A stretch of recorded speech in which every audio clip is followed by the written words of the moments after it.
इस आदमी ने 2.5 लाख रुपए के लॉस से चालू किया अपना बिजनेस और आज 400 करोड़ की अपनी खुद की शर्ट की ब्रांड बना दी सिर्फ 3 सालों के अंदर।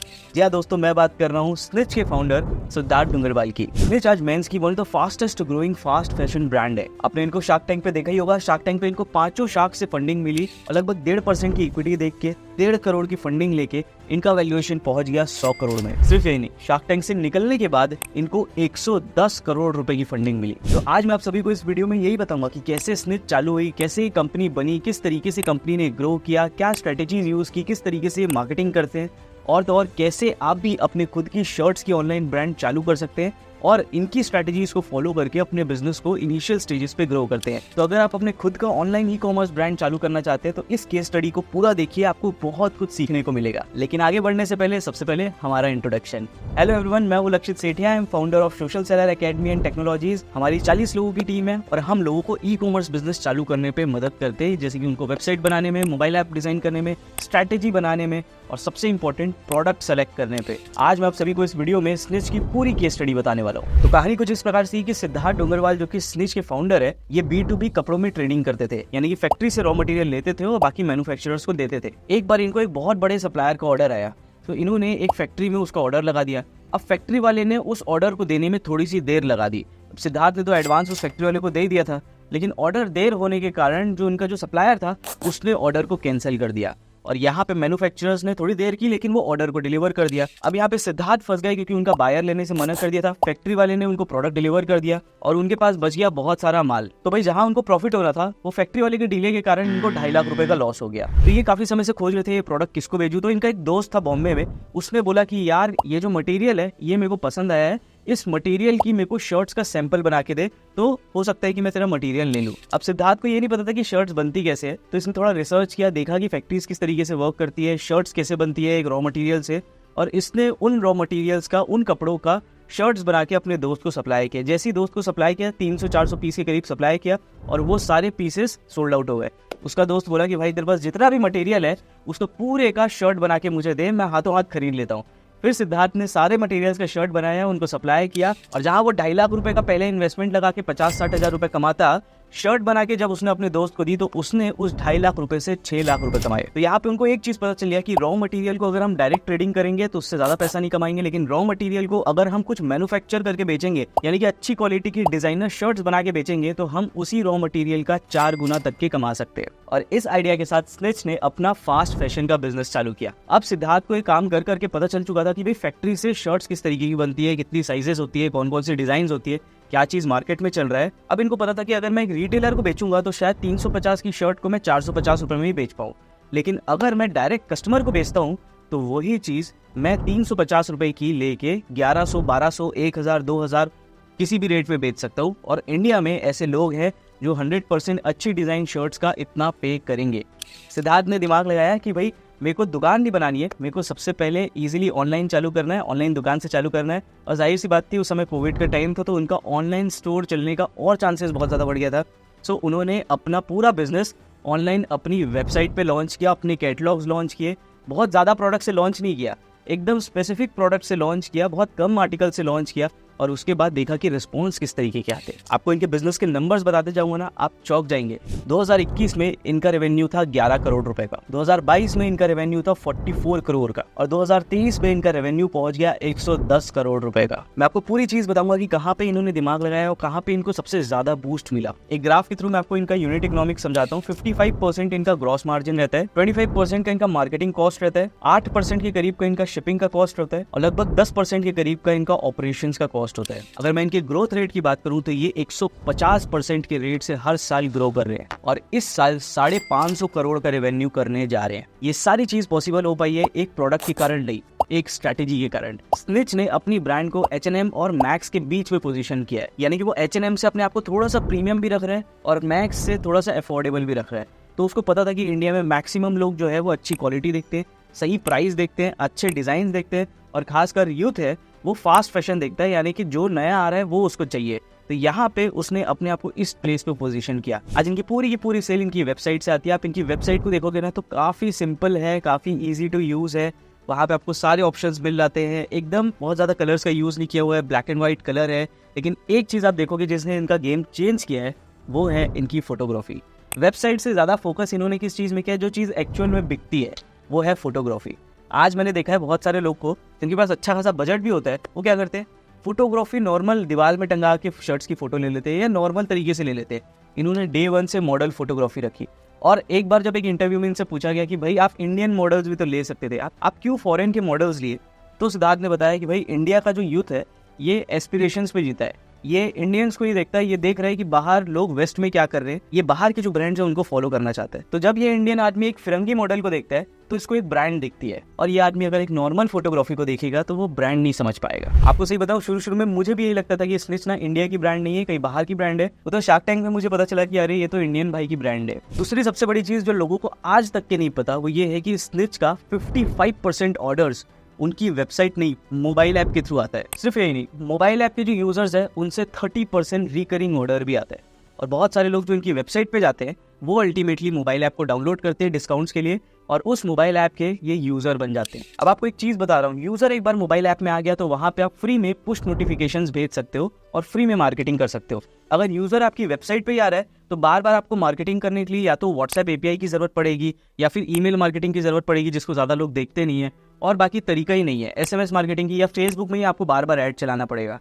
तो ये क्या होता है, इससे बार बार पैसा खर्चा होता है। और आप अगर अपना मोबाइल ऐप डाउनलोड करवा दिए तो आपको सिर्फ free of cost push notification भेजना है जो आपके मोबाइल पे आता है, और वहां से मैक्सिमम क्लिक्स आपको इजीली आ जाते हैं। अब जानते हैं कि किस तरीके से स्निच इस लेवल पे ग्रो हुई, क्या उनकी मार्केटिंग स्ट्रेटेजी थी। जब उन्होंने बिजनेस चालू किया तो उन्होंने सीधा चालू किया फेसबुक एड से।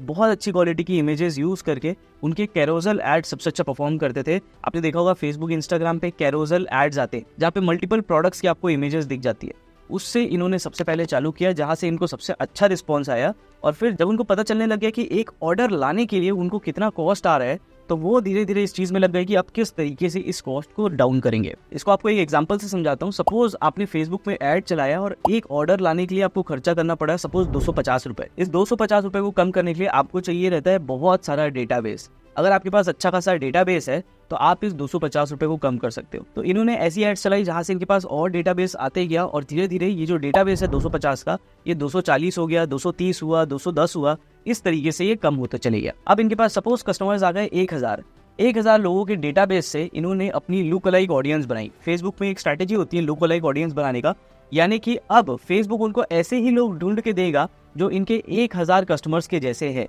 तो फेसबुक को एग्जैक्टली पता चल जाता है कि भाई इनके कस्टमर किस तरीके के हैं। इनके कस्टमर होंगे सपोज 18 साल से 21 साल के बीच के। इनके कस्टमर्स ऐसे होंगे जो फास्ट फैशन पे इंटरेस्टेड होंगे। इनके कस्टमर्स ऐसे होंगे जो हो सकता है शुरू में मेट्रो सिटीज से बिलोंग करते हो, या ऐसे यूजर्स जिनका सर्टेन इंटरेस्ट हो। तो फेसबुक उन 1000 डेटा से ये निकाल लिया कि आगे आने वाले जो कस्टमर्स है उनका बिहेवियर कैसा है, और सिर्फ उन्हीं को ही ऐड दिखना चालू हो गई। ये जब हुआ तो अचानक से इनका जो कस्टमर एक्विजिशन कॉस्ट 250 रुपए का था वो और कम होते होते एग्जाम्पल के तौर पे 190 हो गया, 180 हो गया, 170 हो गया। इसके बाद जैसे कि मैंने आपको बताया इन्होंने शिफ्ट करना चालू कर दिया अपने कस्टमर को मोबाइल ऐप में। तो जब मोबाइल ऐप में कस्टमर आया तो उसका रिपीट रेट ऑर्डर्स का बढ़ गया। तो वही जो रेट 180 रुपये 170 रुपये था वो अब और कम हो गया, क्योंकि यहाँ पे लोग रिपीट ऑर्डर दे रहे थे। तो एक बार कस्टमर लाने का कॉस्ट अगर 250 लग रहा था एक ऑर्डर का, अगर उसमें ही कस्टमर अगर 2 ऑर्डर प्लेस कर लेता है तो उसका कॉस्ट और आधा कम हो जाता है। उसका कॉस्ट हो जाता है लगभग 127 रुपये के करीब। तो आप समझो इस तरीके से उनका और कम हो गया। उसके बाद उन्होंने स्टार्ट किया अपनी खुद की व्हाट्सएप मार्केटिंग। तो स्निच में अगर आप जाओगे तो आपको खुद का इस तरीके के व्हाट्सएप मैसेजेस आते हैं। यहाँ से उनके और कस्टमर्स जो है उनके रिपीट रेट इंक्रीज हो गए और इनका कस्टमर एक्विजिशन कम हो गया। फिर जब अच्छी पीक में ये आए और इनको अच्छा खासा प्रॉफिट होने लगा, क्योंकि हाँ इनके प्रोडक्ट पे मार्जिन तो थी। फिर जब एक समय में कस्टमर एक्विजिशन कम हो गया, अच्छा खासा प्रॉफिट भी होने लग गया, उस समय इन्होंने सोचा कि अब ये सही समय है, let's go to Shark Tank. जैसे ही शार्क टैंक पे आए तो अचानक से बहुत सारे लोगों ने देखा, बहुत सारे लोग वेबसाइट पे आए और फ्री ऑफ कॉस्ट बहुत बढ़िया मार्केटिंग हुई। उससे अचानक से इनकी रेवेन्यू भी बहुत बड़ी, डेटाबेस भी इनके पास आया और वो डेटाबेस को रीटारगेट करके बहुत कम कॉस्ट पे इनको कस्टमर्स भी आना चालू हो गए। वैसे ऑनेस्टली मैं बताऊं, मुझे क्या किसी को भी नहीं पता कि इनके कस्टमर एक्विजिशन कॉस्ट है कितना, लेकिन अपनी नॉलेज से एनालाइज करके मैं बता सकता हूँ कि ये करीब 50-60 रुपए के करीब का एक कॉस्ट इनको पड़ता होगा एक कस्टमर्स को लाने का। ये कंप्लीटली मेरा ओपिनियन है, मेरी एनालिसिस है। बाकी आपको क्या लगता है आप कमेंट करके जरूर बता सकते हो। और बाय द वे अब क्योंकि ये ब्रांड बन चुकी है, लोगों को पता चल चुका है कि क्या है स्निच, इन्होंने अपनी खुद की एक फिजिकल स्टोर भी लॉन्च कर दी बैंगलोर में। वहां से जो सेल्स हो रही है उसका कस्टमर एक्विजिशन कॉस्ट और कम होगा, और हाँ शिपिंग का खर्चा भी नहीं होगा, ना ही पेमेंट गेटवे का जो 2% का चार्ज होगा वो होगा। तो हमने ये चीज पहले भी देखी, जो भी ई कॉमर्स बिजनेस अच्छा करता है, अपने खुद को ब्रांड बना लेता है, वो धीरे से ओमनी चैनल पे आ जाता है, यानी कि अपनी स्टोर्स भी लाना लॉन्च कर देता है। लेंसकार्ट ने भी यही किया, नायका ने भी यही किया, शुगर ने भी यही किया, जीवा ने भी यही किया और अब स्निच भी यही कर रहे हैं। अब दोस्तों याद रखिए होगा ये केस स्टडी जिससे हमने बहुत सारी चीजें सीखी। अब हम समझते हैं कि अगर आपको अपने खुद का शॉर्ट्स का ऑनलाइन बिजनेस चालू करना है तो आप किस तरीके से कर सकते हो, आपके लिए क्या स्टेप बाय स्टेप प्रोसेसेस है। तो मैं आपको अब स्टेप बाय स्टेप प्रोसेस बताता हूँ, उसको फॉलो करेंगे तो आप भी अपनी खुद की शर्ट्स की online e commerce business easily चालू कर सकते हैं। सबसे पहली स्ट्रैटेजी ये है कि अपनी खुद की एक छोटी सी कैटेगरी चालू करो जहां से आप बेसिकली अपने बिजनेस को चालू कर पाओ। अक्सर मैंने लोगों को देखा है कि वो जब भी अपने खुद की ब्रांड के बारे में सोचते हैं ना, तो पहले ही 3 साल बाद की सोचना चालू कर देते हैं कि हमारे 10 अलग अलग कैटेगरी होगी, हम ये भी बेचेंगे, शर्ट्स भी बेचेंगे, टी शर्ट्स भी बेचेंगे, उसी वेबसाइट में हम पैंट भी बेचेंगे। इस तरीके से नहीं बिकती, ये लोकल स्टोर पे होता है, लेकिन ये ऑनलाइन इस तरीके से बिजनेस चालू नहीं होता। ऑनलाइन बिजनेस चालू होता है एक छोटी सी कैटेगरी से। एक कैटेगरी में अगर आपके पास 50 प्रोडक्ट हैं और उसमें से अगर आपका 2-3 प्रोडक्ट ऐसे टॉप सेलिंग निकल जाते हैं जो आपको बहुत अच्छा प्रॉफिट देते हैं, वहां से आप अपने बिजनेस को ग्रो करते हो 2-4 करोड़ तक के, और उसके बाद आप नई कैटेगरी अपना धीरे धीरे लॉन्च करते हो। दूसरा स्टेज है अपने खुद का टारगेट कस्टमर को चूज करना कि टारगेट कस्टमर की एज क्या होगी, उनका बिहेवियर क्या होगा, क्योंकि शुरू में फेसबुक के भी पास वो डेटा नहीं रहता। तो आप ही हो जो फेसबुक को बताते हो कि भैया मेरे को कस्टमर जो चाहिए वो 18 साल से लेकर के 23 साल के बीच का चाहिए। शुरू में जब आप फेसबुक पे टारगेटिंग करते हो ना, तो वहाँ खाली आप जो जितनी भी बड़ी मेट्रो सिटीज़ है, इंडिया में 15 बड़ी मेट्रो सिटीज़ है, उन्हीं को ही खाली टारगेट करते हो। अब ऐसा नहीं बोल रहा हूँ कि भाई आपको बाहर नहीं बेचना है, लेकिन शुरू में जब आप बेचना चालू करते हो तो बड़े शहरों से चालू करते हो, क्योंकि बड़े शहरों में एक्सेप्टेबिलिटी बहुत जल्दी आ जाती है। अब अपना टारगेट कस्टमर का सारा चीज लिखने के बाद आपका तीसरा सबसे बड़ा स्टेप है कि आप अपने प्रोडक्ट का जो डिज़ाइन है ये अलग से एकदम यूनिक रखते हो, और इसके लिए आपको डिज़ाइनर हायर करने पड़ते हैं। इसके लिए बहुत रिसर्च वर्क करना पड़ता है, क्योंकि जो प्रोडक्ट मार्केट में ऑलरेडी अवेलेबल है, अगर आप उसको ऑनलाइन डाल के बेचोगे तो वो नहीं बिकेगा। तो आपको कुछ यूनिक बनाना पड़ेगा, कुछ अलग बनाना पड़ेगा। स्निच के केस में स्निच ने अपने खुद से ही डिज़ाइन किया, अपने खुद का फैब्रिक आउटसोर्स किया और खुद ही उस प्रोडक्ट को पहले डिज़ाइन करके देखा कि भाई लगेगा कैसे। ऐसा नहीं कि डायरेक्ट कपड़ा लाया और सीधा फैक्ट्री में दे दिया और बोला कि भाई इसकी शर्ट बना दो, ऐसे नहीं किया। उसने क्या किया, पहले डिज़ाइनिंग की कि हाँ ये चीज़ मार्केट में चलेगी। आपके लिए भी ये बहुत इंपॉर्टेंट है कि आप पहले डिज़ाइनिंग करो और उसके बाद डेवलपमेंट पे जाओ। चौथा और सबसे इंपॉर्टेंट स्टेप है कि अपने खुद का मैन्युफैक्चर चूज करो कि कौन है जो आपकी शर्ट्स को रॉ मटेरियल से बहुत अच्छे से कम कॉस्ट पे मैन्युफैक्चर करके आपको टाइमली दे सकता है। मैंने इंस्टाग्राम पे ये एक फैक्ट्री देखी जो ये काम कर रही है, जिसका नाम है KLF शर्ट्स। तो मैंने बस देखा इंस्टाग्राम में कि यार ये भी ये चीज़ कर रहे हैं।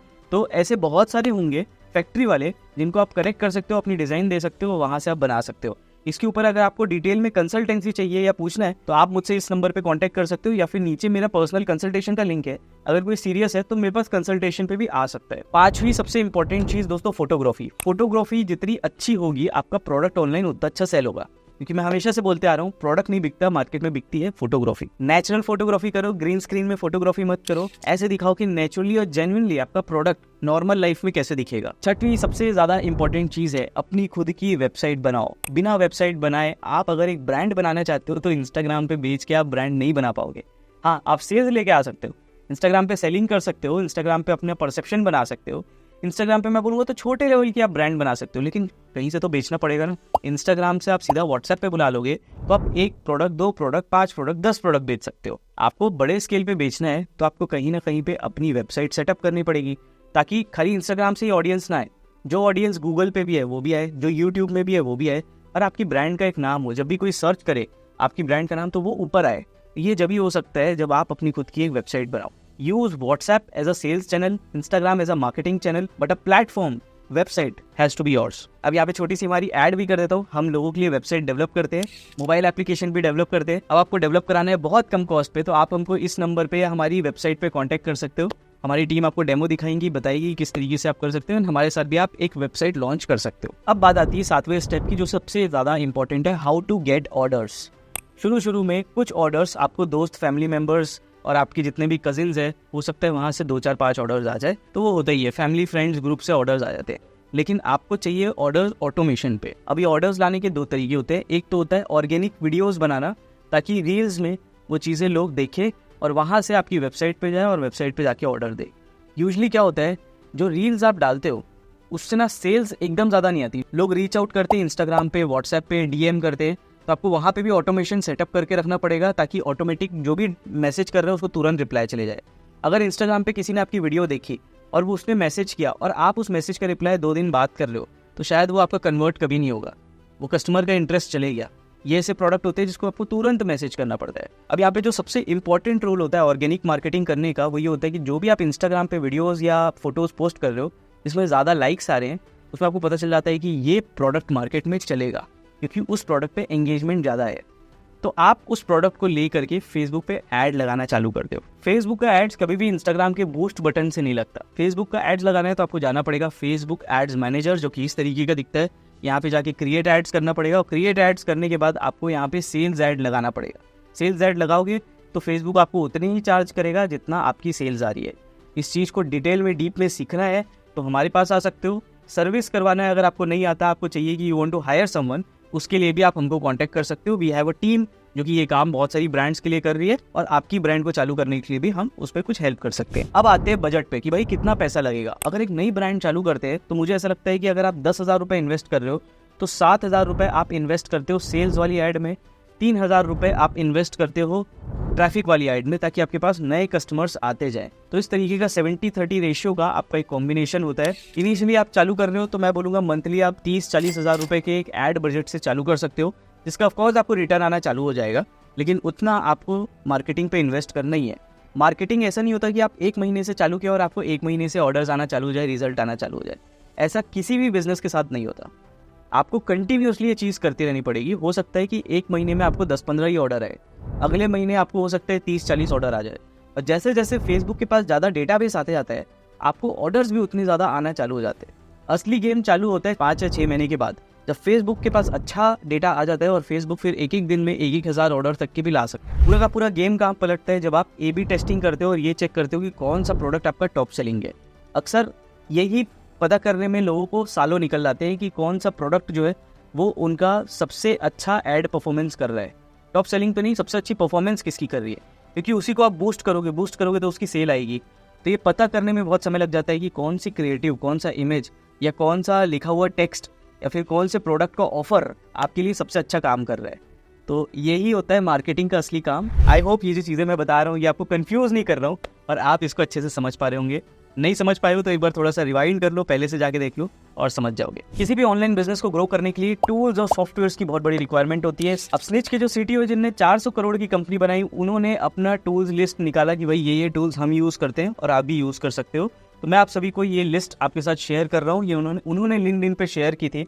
तो वो बोलते हैं कि वेबसाइट बिल्डिंग के लिए वो शॉपिफाई को यूज़ करते हैं, ऐप बिल्डर के लिए वो एपब्रिव को करते हैं, लॉजिस्टिक के लिए वो ब्लू डार्ट डिलीवरी को करते हैं, फिर लॉजिस्टिक इंटेलिजेंस प्लेटफॉर्म के लिए वो क्लिक पोस्ट को करते हैं, वेयर हाउसिंग के लिए वो इमीज़ा को करते हैं, वेयर हाउस ऑर्डर मैनेजमेंट के लिए वो यूनिकॉमर्स को करते हैं।